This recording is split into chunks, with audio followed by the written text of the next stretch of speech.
Terima kasih Anda masih bersama kami di Kompas Petang, saya Cynthia Rompas. Saudara Presiden Joko Widodo meminta kepada Kapolri Jenderal Listio Sigit Prabowo untuk transparan mengusut kasus pembunuhan Vina Cirebon. Presiden Jokowi memastikan sudah bertemu Kapolri dan meminta agar pengusutan kasus pembunuhan Vina terbuka dan tidak perlu ditutupi. Jokowi juga meminta Kapolri mengawal kasus ini agar proses hukum dapat berjalan sesuai dengan prosedur.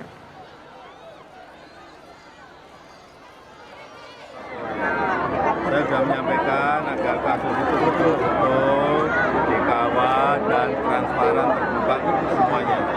Tidak ada yang perlu ditutup-tutupi. Kalau ada, ya.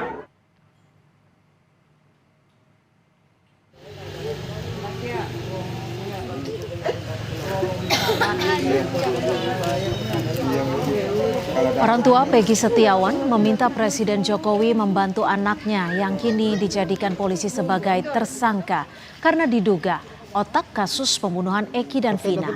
Orang tua kandung Peggy yakin bahwa anaknya tidak terlibat aksi pembunuhan sadis Eki dan Vina 8 tahun lalu karena sedang berada di Bandung, Jawa Barat.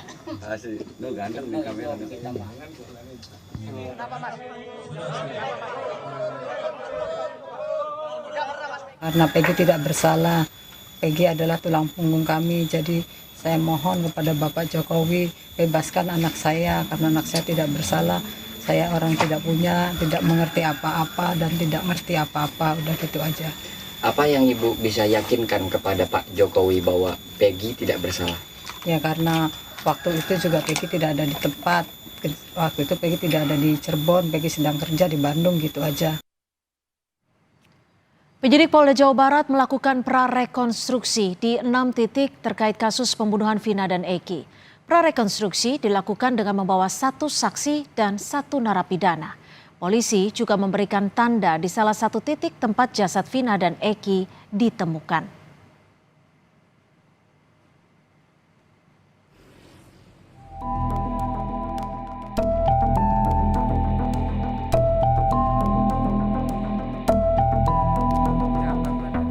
Mabes Polri buka suara soal 2 DPO kasus pembunuhan Vina dan Eki yang dihapus setelah Peggy tertangkap.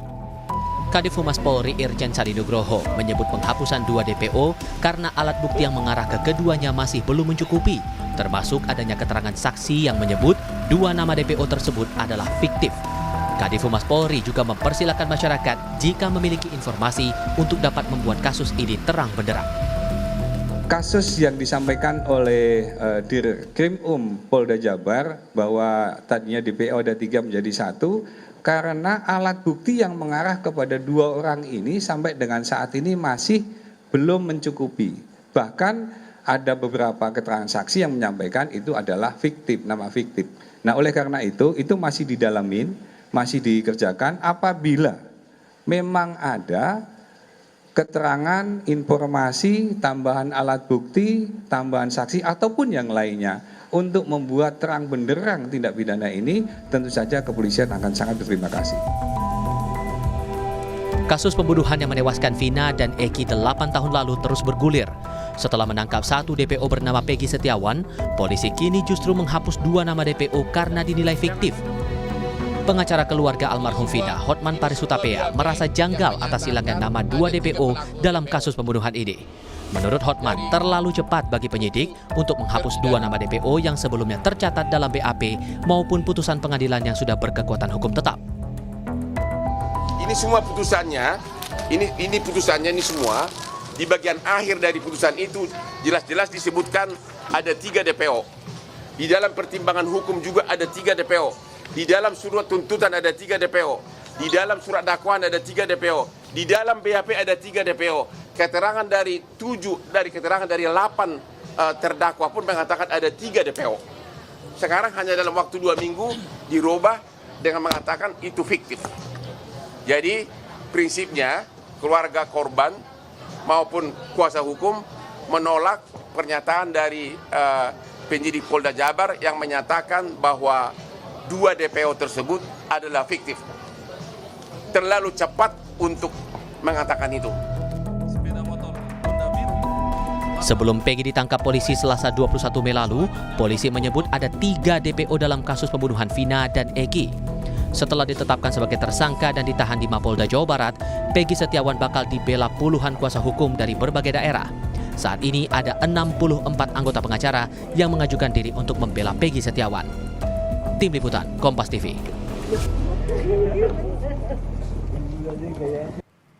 Presiden Joko Widodo sudah meminta Kapolri agar mengusut kasus pembunuhan Vina dan Eki di Cirebon, Jawa Barat harus dikawal dan transparan. Apakah instruksi Presiden Joko Widodo bisa mendorong kasus hukum ini terbuka secara benar setelah kemarin polisi menghilangkan 2 orang DPO di kasus Vina? Kita bahas bersama Guru Besar Fakultas Hukum Universitas Sudirman, Hipnu Nugroho. Prof. Hipnu, selamat sore. Terima kasih sudah bergabung bersama kami. Iya, selamat sore, Mbak. Prof, ini kan sudah menjadi catatan dan disoroti RI1. Apakah dengan hal ini Kapolri bisa bekerja lebih cepat dan transparan untuk menangani kasus Vina? Ya, kita apresiasi ya, karena Presiden itu sebagai atasan langsung Kapolri. Satu. Kedua, Polri dalam konstitusi kita itu adalah sebagai pelindung, pengayom, penegak hukum. Dengan demikian, kalau sampai pada pengungkapan kasus Vina tidak, tugas sebagai pengayom, pelindung, penegak hukum gagal. Ini yang saya kira menjadi reputasi Polri ke depan. Karena kalau kita ingat kemarin, Mbak, reputasi Polri trust hasil survei itu agak turun terus. Nah, ini jangan sampai kepercayaan masyarakat terhadap pengungkapan perkara sebagai bentuk pelindungan demikian juga turun. Inilah saya kira Polri bagian cermin pelindungan masyarakat di dalam republik ini. Dengan demikian Presiden memberikan suatu instruksi sangat diapresiasi. Mudah-mudahan Polri begitu cekatan, begitu sigap dalam rangka mengungkap pembuktian. Kalau toh kemarin pembuktian dengan pembuktian langsung, misalkan keluarga, bukti, besok paling tidak pembuktian tidak langsung. Karena bisa mengcounter. Yang 5 ini tidak mengaku, bagaimana alasannya? Ada intervensi enggak? Ada rekayasa enggak?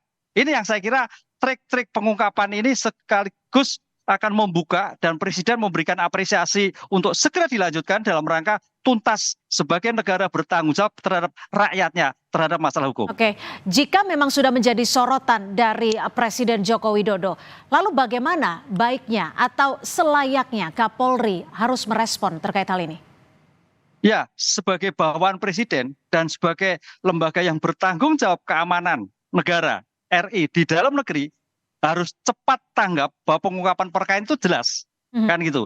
Karena sejak awal memang ada suatu tanda petik tidak keberesan kan itu. Oleh karena itu harus petakan apakah ini karena faktor lembaga, apakah ini faktor kejahatannya, ataukah faktor buktinya. Itu harus dipetakan, Mbak. Dan dipetakan ini akan menjadikan suatu temuan yang besar, temuan yang bagus, bisa dipertanggungjawabkan masyarakat. Sehingga jangan sampai 5 menjadi 1, 11 menjadi 8, 3 menjadi 1. Ini tidak bisa dipercaya. Ini taruhan negara, juga taruhan Presiden sebagai atasan Presiden, sebagai kepala negara. Prof, jika Anda menyebut tidak bisa dipercaya, karena kalau kita dahulu juga ditangani oleh Polda Jawa Barat, apakah baiknya kasus ini ditangani oleh Barreskrim? Kalau ini sudah menjadi atensi Presiden, mau tidak mau Barreskrim turun. Ini tadinya kan tidak. Tadinya tidak skup bisa ditangani oleh Polda. Tapi ternyata sampai detik ini kan simpang siur untuk menentukan tersangka. Ada bahkan malah melakukan suatu penolakan, tidak bukti. Ya mau tidak mau Barreskrim. Kenapa Barreskrim? Barreskrim mempunyai sarana persasro yang luar biasa. Deteksi yang luar biasa. Data yang biasa. SDM yang luar biasa. Artinya membackup.